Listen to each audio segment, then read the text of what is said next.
we're back with Midwife Cath, and something that's pretty controversial is controlled crying with children, with babies. And Cath, I'm pretty pro it, to be honest. Yeah. But I think there's probably a right way to do it, and then a way that you're borderline. Yeah. Unfortunately, it has an unfortunate name, controlled and crying. So that doesn't sound good to anyone. It sounds like you're controlling the baby and they're going to cry. Right. Which I suppose I like to say passive settling. Right. So okay.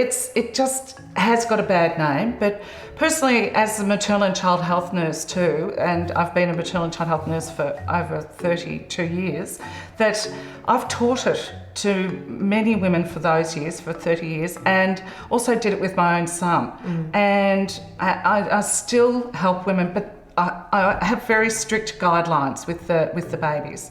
First of all, they need to be at least over 6 months. Right. Number one.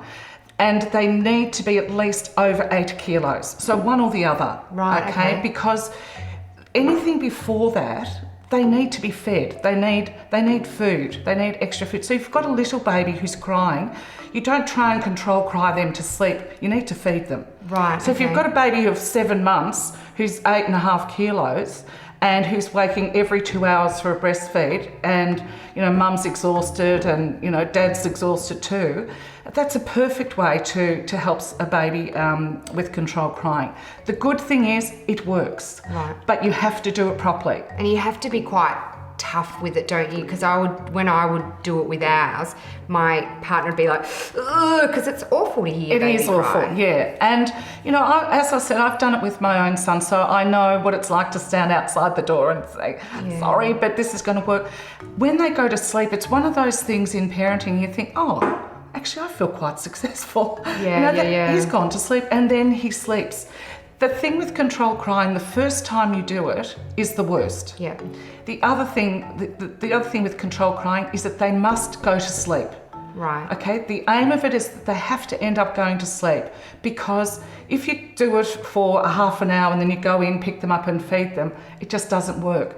So people will say to me, I've done controlled crying 10 times and it hasn't worked.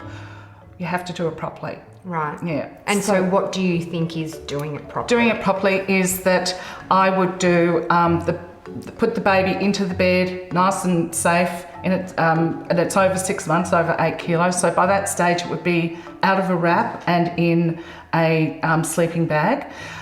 Put the baby in the cot with nothing else in the cot, kiss the baby goodbye after a nice feed, and then walk out the door. The baby will cry in response, and then you wait for 2 minutes.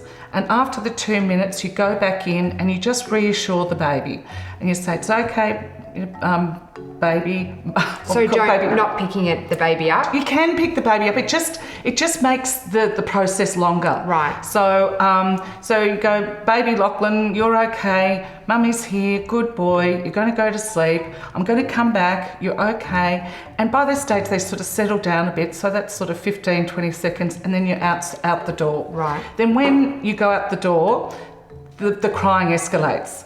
And so you let him cry for 4 minutes. Right. Then you go back in and do the same process. In the same tone, touching the baby, but you don't need to stay there, because if women stay there for a long time, the baby gets stressed and anxious, and you're confusing him. Why aren't you picking him up? Right. So it needs to go in, you need to go in, reassure, I love you, I'm here, I'm going to come back, and out the door. Okay. So you do 2 minutes, 4 minutes, 6 minutes, 8 minutes, 10 minutes, 15 minutes. Right. Now, if a baby rarely cries for 15 minutes, you just keep going in every 15 minutes. So then when you get up to the 15-minute point, you don't go back to the 2 minutes. No, exactly, just do every 15 minutes. Again. Now, what I've found in my experience is there's 2 definite things that happen.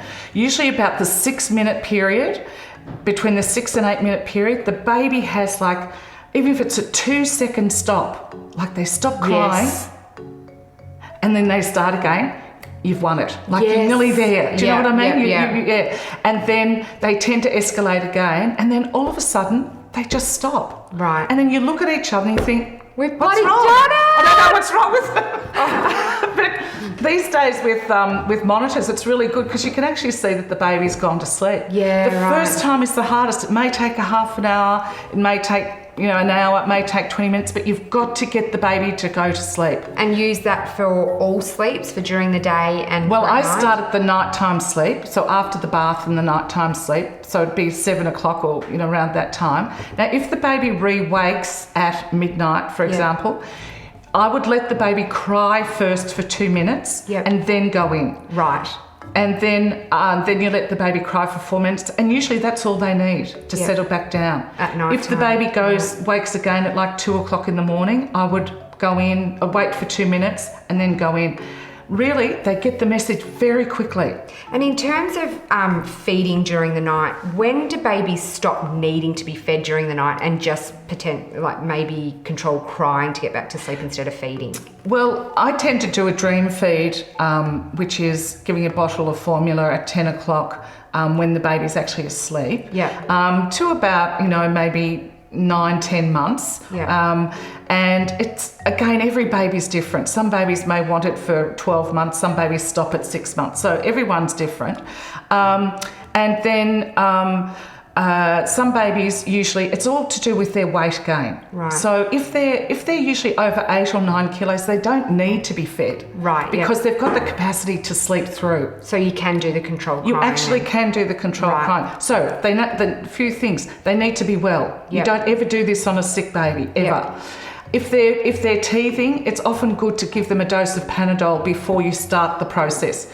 I'm drugging my kids. Sometimes I'm like, you're crying too much.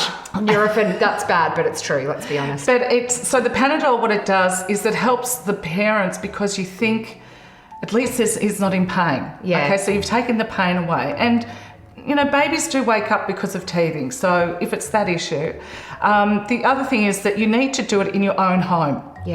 You also need to do it when you come back from a holiday, not before you go away on a holiday. Right. Because a holiday changes the routine and the babies may come back and need it to be done again. Right. So the first time is the hardest, but you will do it quite frequently during your time with the baby. So if they get sick, down the track with a gastro or something like that, and you're up to them frequently, which you do as a parent, then they get out of their routine. So you have to, when they're well again, you go back and do controlled crying. Right. But it's very quick because they've already got the message. Does it work for, because some people will go, oh, it doesn't work. Is it usually the parent who kind of can't handle the controlled crying more so than the baby? Yes. Yeah. Right. And there's nothing cruel, because it is quite a controversial topic. Some people are like, that's the cruelest thing to do. Yeah. There's a study that's gone for 25 years saying that it is okay. There's my son's 21 and quite okay. Well, very good. He's fabulous. And, I still teach it and I still keep in contact with a lot of mums who do it, and they all comment that the baby has changed since they've done controlled crying. They are easier to settle when they wake up. They're easier to settle if they've been sick and then they've gone out of the routine, if they've been away. But it also gives you a skill as a parent that you know how to do it. And really, that's why a lot of people end up in sleep schools. It's sort of gone out of control. Right. So we can do a lot of this in our own home by being taught properly and be given the confidence yourself to do it. Okay. Yeah.